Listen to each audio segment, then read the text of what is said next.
One of the easiest ways to make sure that you're capturing a photo that isn't too dark or too bright is by using a histogram. First, you need to know what clipping is. Clipping happens when there are areas of your photo that are either pure black or pure white. It's helpful to remember that black and white are technically not colors. So you want to avoid clipping because it means that there is no color information in those areas of the photo for you to work with, and this makes editing your photos really difficult later on. A histogram will give you a guide to getting proper exposure in your photo before you actually take the photo, and this will prevent you from clipping your shadows and your highlights.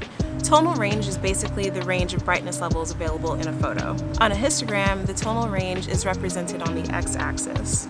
Going from left to right, the range is pure black, shadows, midtones, highlights, and pure white.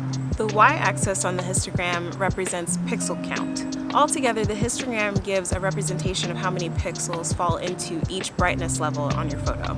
So when the histogram graph shifts to the left, it means that there are a lot of dark pixels in your photos, and this can be an indication that the photo is underexposed.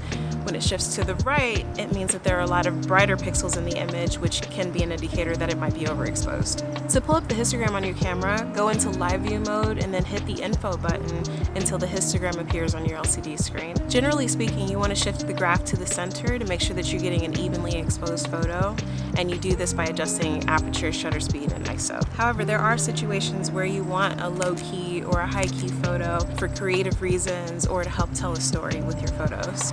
In any situation, you want to avoid clipping so that you have more control over your edit and post, but don't freak out if your graph isn't dead center all of the time. Now, after you've figured out your exposure settings, you may still have trouble controlling your colors. If your photos tend to come out a little too yellow or too blue, then go ahead and click this video next, and I'll give you a quick explanation on white balance and color temperature.